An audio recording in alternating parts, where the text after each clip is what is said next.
Hello दोस्तों, नमस्कार। एक बार फिर से आप लोगों का स्वागत है आपके अपने YouTube channel learning history with Deepak पे। हम पढ़ रहे हैं दिल्ली सल्तनत। दिल्ली सल्तनत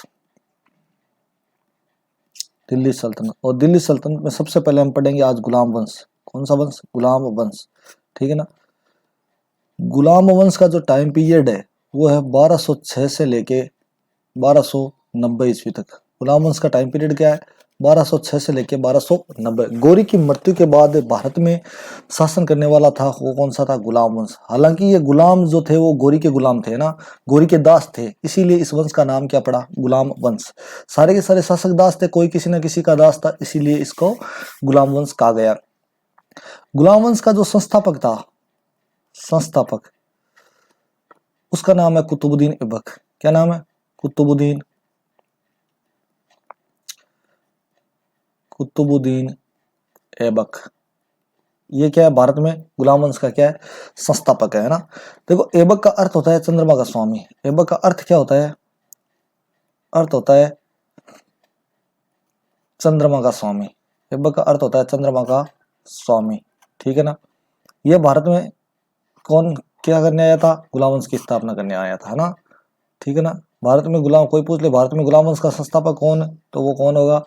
कुतुबुद्दीन ऐबक। ठीक है ना। ये मियां स्वामी है। ठीक है ना।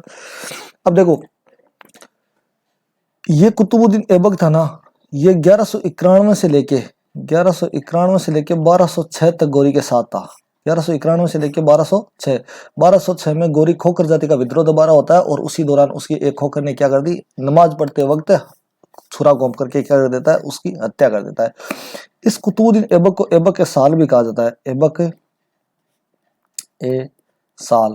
ठीक है ना। कोई पूछ ले ऐबक के साल किसे कहा जाता है, तो कुतुबुद्दीन ऐबक को कहा जाता है। क्यों कहा जाता है? इसकी एक उंगली टूटी हुई थी, इस कारण इसको ऐबक के साल कहा जाता है। ये तो मिल ही जाएगा। ऐबक के साल किसे कहते हैं, तो आगे नाम लगा हुआ है ऐबक, तो किसको कहते हैं? कुतुबुद्दीन ऐबक को कहते हैं। इस कुतुबुद्दीन ऐबक को सबसे पहले निसापुर के काजी ने खरीदा था ना। निसापुर का एक काजी था, निसापुर का काजी था, और उस काजी का क्या नाम था? इस काजी का नाम मैं अभी बता देता हूं आपको। इस काजी का नाम था फखरुद्दीन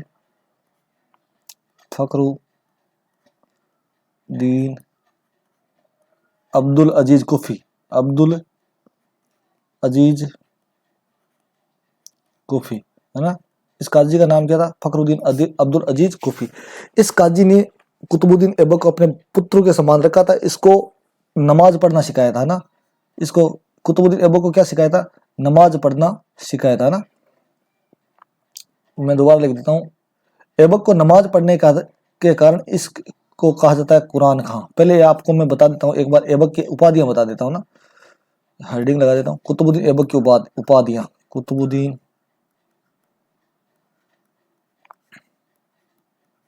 ऐबक की उपाधियां। ठीक है ना। पहले तो आपने देख ही दी, पहले तो देख ली जिसका नाम कौन से? ऐबक ए साल। ऐबक ए साल। ठीक है ना। ये दूसरी है कुरान खां। कुरान खां। कुरान खां क्यों कहा जाता है? क्योंकि ये कुरान बड़ी सुरीली आवाज में पढ़ता था, इसलिए इसको कहा जाता है कुरान खां कहा जाता है। सॉरी। तीसरी है इसका हातिम ताई। हातिम ताई।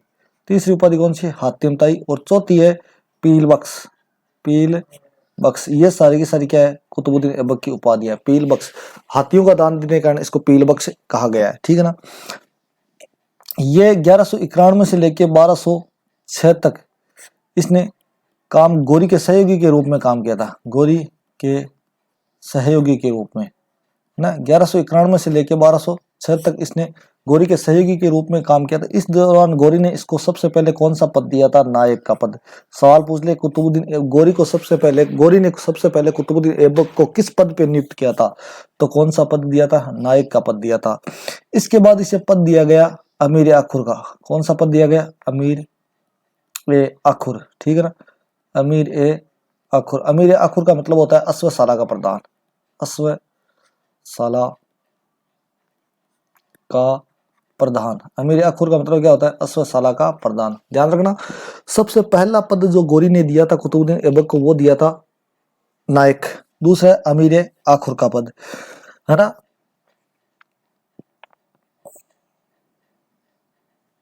अब देखो 1206 में गोरी की क्या हो जाती है? मृत्यु। 1206 में गोरी की मृत्यु हो जाती है ना। 1206 में गोरी की मृत्यु हो जाती है। मैं स्लाइड चेंज कर लेता हूँ। 1206 गोरी की क्या हो जाती है? गोरी की मृत्यु हो जाती है, ठीक है ना। अब गोरी की मृत्यु के बाद इस गोरी ने भारत में ऐबक को अपना प्रतिनिधि बनाया था ना। ऐबक को अपना क्या बनाया था? प्रतिनिधि बनाया था। किसमें? भारत में। किसने बनाया था? गोरी ने बनाया था। और इसको मलिक का पद दिया। प्रतिनिधि बनाने के साथ ही क्या किया?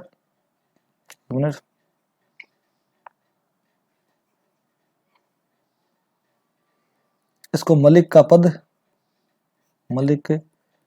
पद और वली अहमद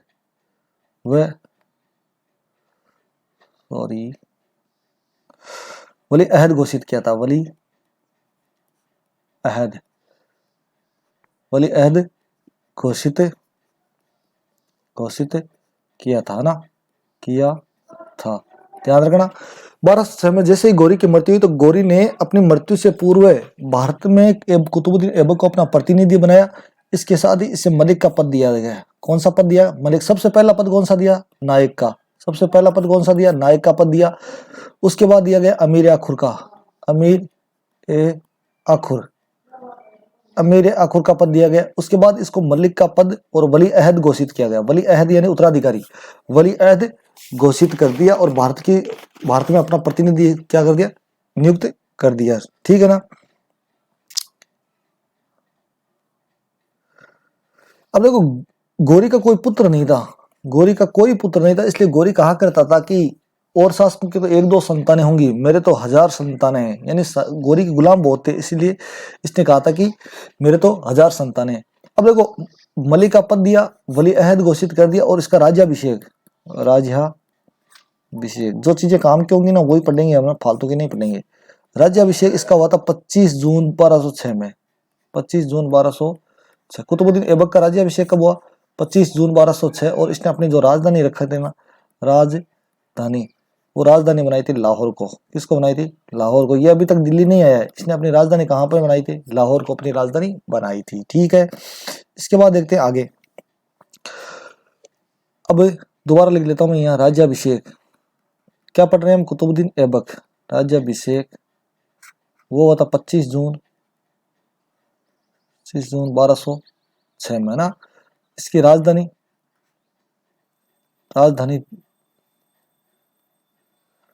इसकी जो राजधानी थी ना, वो राजधानी थी लाहौर। इसने अपनी राजधानी किसको बनाया था? लाहौर को क्या बनाया था? राजधानी बनाया था, ठीक है। अब देखो, इसने शासक बनने के बाद इसने अपने आप को मलिक व सिपहसालार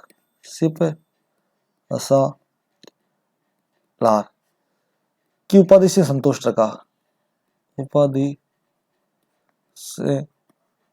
रखा, ठीक है ना।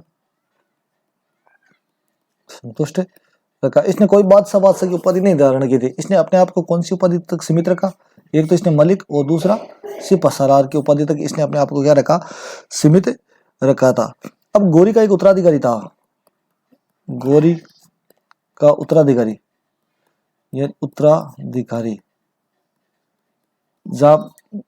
उसका नाम था गियासुद्दीन मोहम्मद। क्या नाम था? गियासुद्दीन मोहम्मद। गोरी का एक उत्तराधिकारी था जिसका नाम क्या था? गियासुद्दीन मोहम्मद। इस गियासुद्दीन ने ऐबक को दासत्व